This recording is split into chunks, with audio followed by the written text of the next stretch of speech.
Hello everyone, welcome to my channel. तो भाई अब हम बात करते हैं हमारे नेक्स्ट टॉपिक की, जो कि हमारा साइकोलॉजी से लिया गया है और साइकोलॉजी की 4th यूनिट का टॉपिक ये हमारा है और प्रॉब्लम सॉल्विंग टॉपिक का बचा हुआ पार्ट ये हमारा है।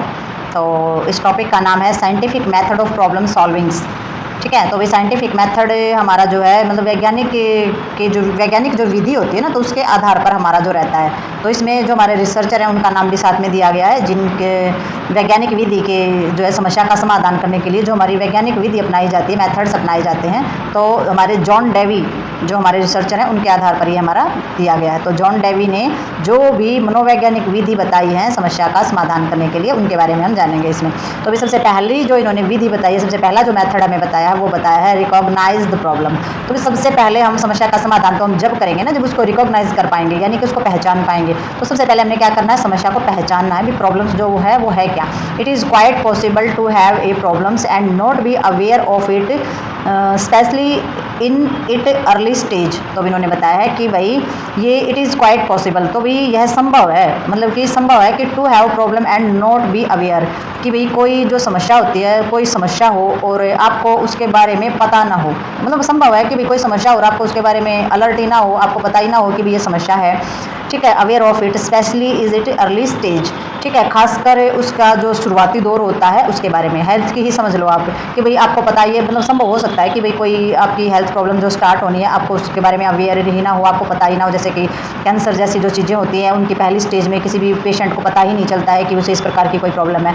तो सबसे पहले इन्होंने बताया कि ये पॉसिबल हो सकता है, सबसे पहले आपने समस्या को पहचानना है। ये पॉसिबल हो सकता है कि जो समस्या है उसके बारे में आपको पता ही ना हो, जबकि उस स्टेज पर, जो कि पहली स्टेज पर जो चीज़ें होती है, यानी कि उस चीज़ का शुरुआती चरण जो चल रहा होता है, तो उसमें समस्या का पता नहीं चलता है, हम पहचान नहीं पाते हैं उस चीज़ को।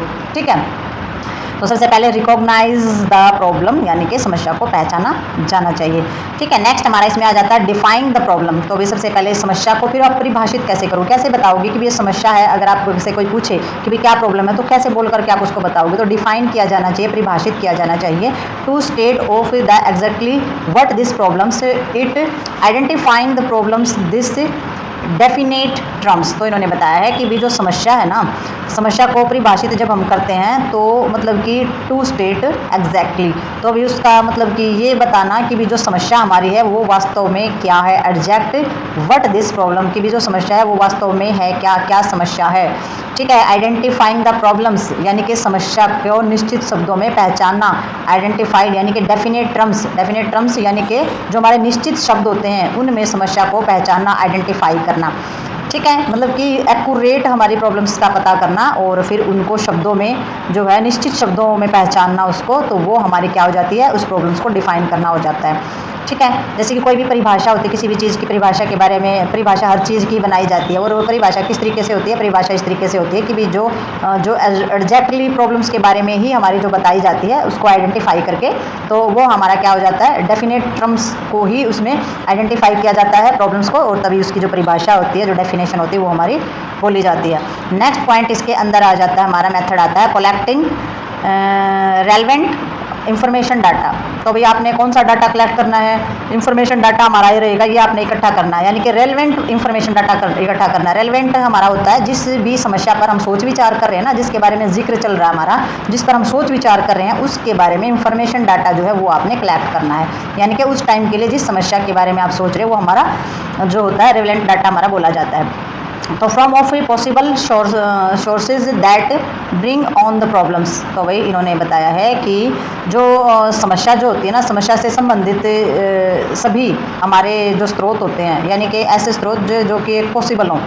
ठीक है, समस्या से संबंधित हमारे जितने भी पॉसिबल जो सोर्सेज हमारे जो रहते हैं, तो उनमें क्या होता है, इसमें मतलब कि उसमें appropriate tools and the gathered books and magazines are collected. तो अब इन्होंने बताया है कि भाई हमारी समस्या से संबंधित जो भी पॉसिबल सोर्सेज हमारे रहते हैं, तो उसमें जो भी हमारे इंस्ट्रूमेंट्स वगैरह होते हैं, यानी कि किसी भी तरीके की जो हमारी चीज़ें होती हैं वो इकट्ठे किए जाते हैं। अप्रोप्रिएट टूल हमारे बोले जाते हैं, यानी कि उपकरण इकट्ठे किए जाते हैं जो हमारे काम आने वाले टूल्स होते हैं। काम आने वाले टूल्स हमारे कौन से होते हैं, बुक्स होगी, किताबें पढ़ रहे हैं हम, वो इकट्ठी करनी है हमने उस चीज़ के बारे में। मैगजीन है वो इकट्ठी करनी है। ठीक है, तो वो सारी की सारी किताबें हैं, पत्रिकाएँ हैं, वो एकत्रित की जाती है डाटा लेने के लिए।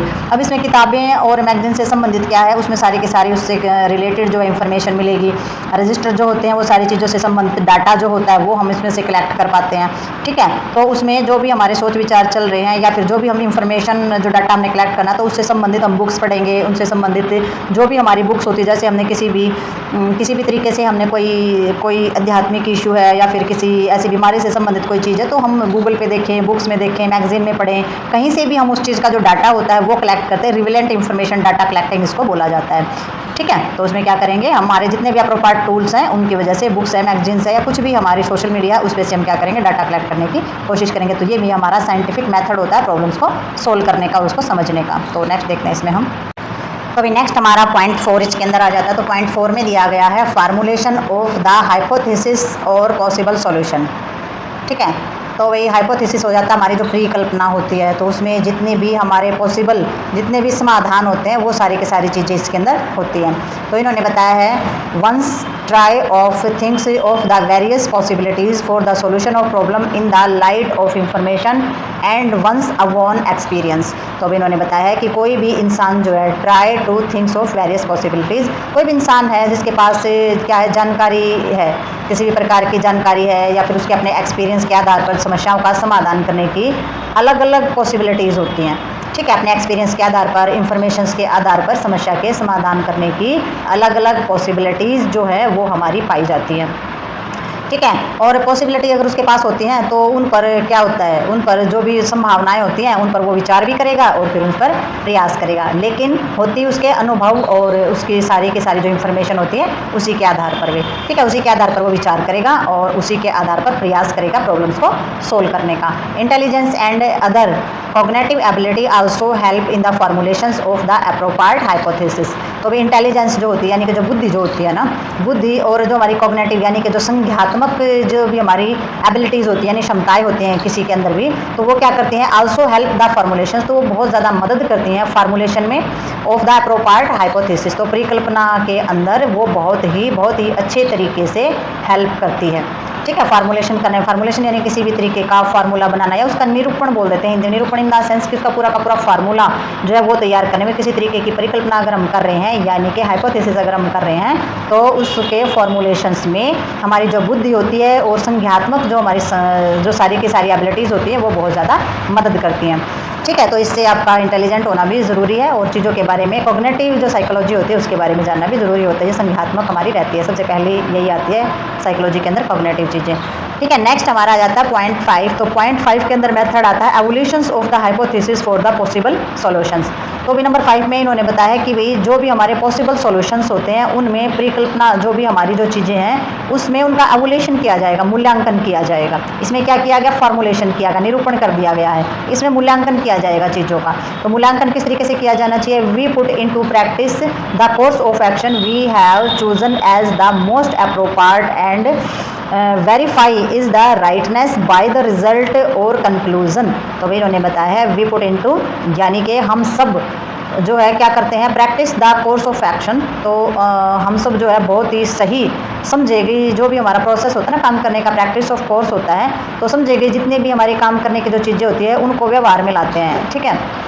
यानी कि हमारी जो कार्य प्रणाली है उसको क्या किस में लाते हैं, एक्शन में लेकर के आते हैं। और ये जो उसके रिजल्ट्स जो होते हैं ना, मोस्ट ऑफ वेरीफाई जो हमारे रिजल्ट कंक्लूजन्स जो हमारे निकलते हैं यानी कि जो भी हम व्यवहार में लाते हैं तो उसके जो रिजल्ट्स होते हैं और उसकी जो भी हमारे जो कंक्लूजन होते हैं उसके आधार पर उसकी पुष्टि भी करते हैं कि भैया ये चीज़ जो है कितनी राइट है और कितनी रॉन्ग है। तो हम वेरीफाई किस चीज़ में करेंगे, भाई कोई भी काम हम कर रहे हैं, कोई भी एक्शन हम ले रहे हैं, कोई भी प्रैक्टिस हम कर रहे हैं, किसी भी चीज़ को लेकर के हम चूज़ करते हैं, तो जब उसके रिजल्ट आएंगे ना, जब हम निष्कर्ष पर पहुंचेंगे लास्ट में, तब हमें पता चलेगा कि उस चीज़ की राइटनेस के बारे में पता चलता है कि ये चीज़ जो है ये कितनी सही है और कितनी गलत है। कोई भी काम आप करें, मूल्यांकन जब करोगे तब पता चलेगा कि ये फ़ायदेमंद रही है या नुकसान में रही है ये चीज़ें, ठीक है।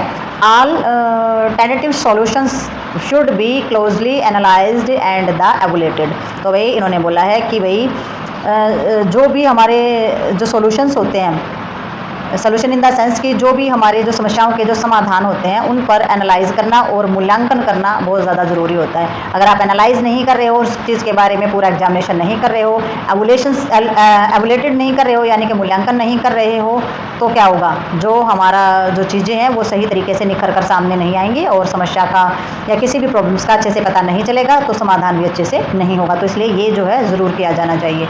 नेक्स्ट हमारा आ जाता है पॉइंट 6 और जो कि होता है हमारा वेरिफिकेशन। तो भाई वेरिफिकेशन जो हमारा होता है, वेरिफिकेशन के अंदर जो हमारी चीज़ें आ जाती हैं, वेरिफिकेशन में आ जाती है कि भाई वेरिफिकेशन होती है जैसे किसी भी चीज़ के बारे में सही तरीके से पता चल जाता है, सत्यापन हम जिसको बोल देते हैं कि भाई इस चीज़ की वेरिफिकेशन होगी, ये चीज़ सही है, ट्रू है, सच है, राइटनेस इसके अंदर है। ठीक है। The validity of the derived conclusion is tested by the employing them into solution of various similar problems. तो वही वेरिफिकेशन के अंडर इन्होंने बताया है कि जो वैलिडिटी ऑफ दैट ड्राइव्स, यानी कि किसी भी तरीके की वैधता, वैलिडिटी होती है वैधता, ठीक है।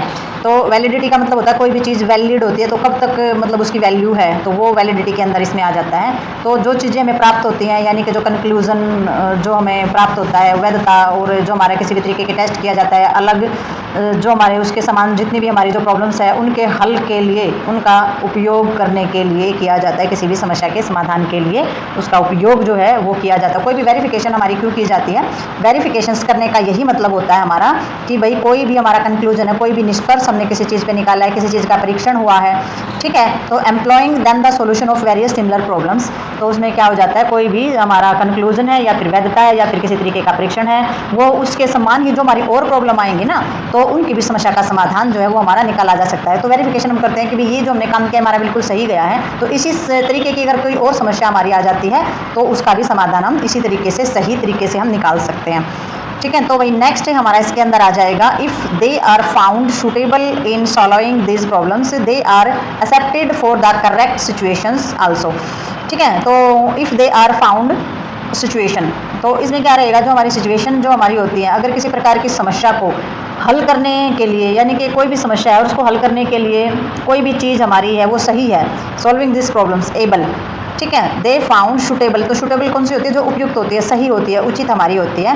तो if they are found suitable solving this problem से, अगर मतलब कि यदि आएगा इसमें, क्योंकि इफ़ है ना, इफ़ अगर भी बोल सकते हैं, अगर वे इन समस्याओं को हल करने में उपयुक्त पाए जाते हैं, यानी कि बिल्कुल उचित पाए जाते हैं, तो क्या होता है उन्हें, they are the accepted for the correct situation also. तो उनको फिर जो समस्या है हमारी, जो उसी टाइम जो करंट सिचुएशन में हमारी जो प्रॉब्लम्स चल रही है, तो उस स्थिति के लिए भी स्वीकार किया जा सकता है। पहले जो चीज़ वेरीफाई हो सके, वेरिफिकेशन उसकी हो चुकी है और वो सही सिद्ध हुई है, तो हमारे जो करंट में जो सिचुएशन चल रही है उसमें समस्या के समाधान के लिए भी हम उसका उपयोग कर सकते हैं। और वेरिफिकेशन के साथ हमारी जो चीज़ें आई हैं कि भी वेरीफाई हो गई ये चीज़ें और ये चीज़ सही है, तो हम उसको स्वीकार जो है वर्तमान की स्थिति में कर सकते किया ही जाता है। ठीक है। नेक्स्ट हमारे इसके अंदर आ जाता है choosing another section of unsuccessful. तो भाई इसमें अनसक्सेसफुल, चूजिंग अनदर सेक्शन, तो भाई अनसक्सेसफुल का मतलब हो जाता है असफल होना। ठीक है। तो असफल होने पर दूसरी जो चीज़ें होती हैं, कई बार हम उनको चुन लेते हैं, अनदर सेक्शन को चूज कर लेते हैं जब हम किसी चीज़ में फेल हो जाते हैं कि भाई ये आइडिया काम नहीं कर रहा, हमें दूसरा आइडिया चाहिए, दूसरी चीज़ें चाहिए, हम दूसरी चीज़ों को चुनेंगे। तो इस तरीके से हम कर लेते हैं ना, choosing another section of unsuccessful. तो if another section is necessary you will have to return to your list of possible solution and chosen again. तो इसके अंदर यदि कोई भी मतलब कि कोई अन्य एक्शन नेसेसरी है, यानी कि कोई भी किसी भी तरीके की दूसरी कार्रवाई जो है वो ज़रूरी है, नेसेसरी है, you will have a return.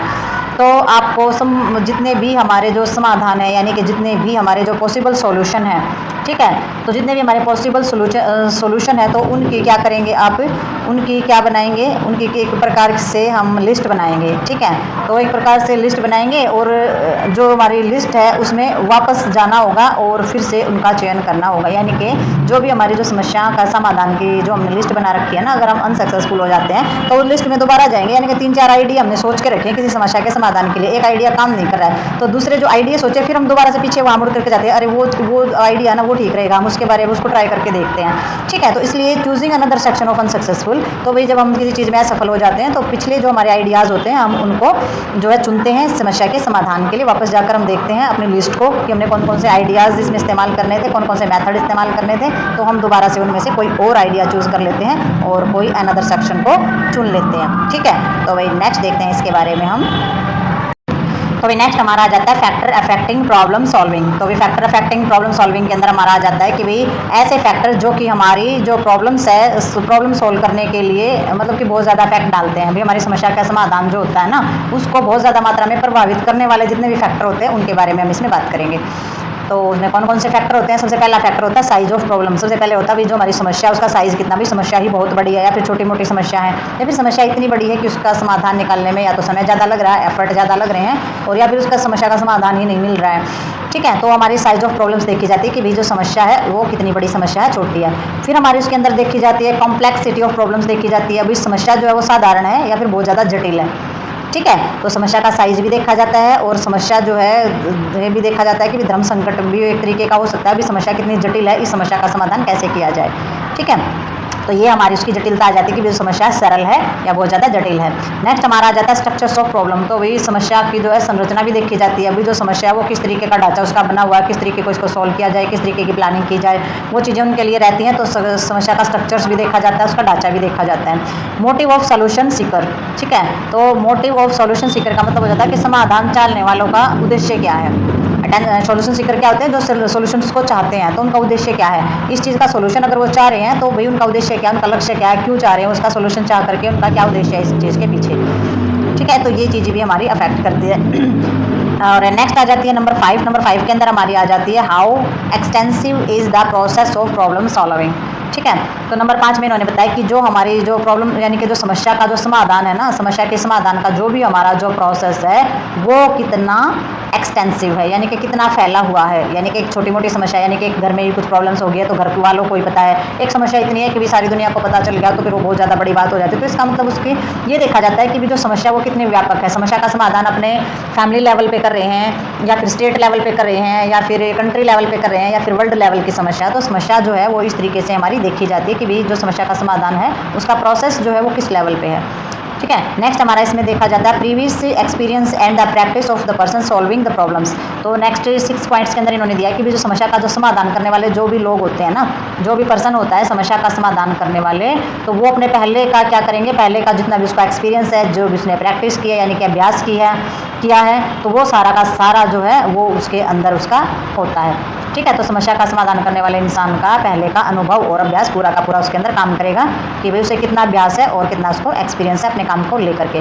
Next इसमें हो जाता है similarities in the problem situation and solution of problems. तो अभी सिमिलरिटीज़ यानी कि जो समस्या की जो स्थिति है, मतलब कि कोई समस्या है और उसकी जो स्थिति है और समस्या के समाधान में जो है वो किस तरीके की सिमिलरिटीज़ है, यानी कि प्रॉब्लम जो सिचुएशन है और प्रॉब्लम का जो सोल्यूशन है उसमें कितनी सिमिलरिटीज़ हैं।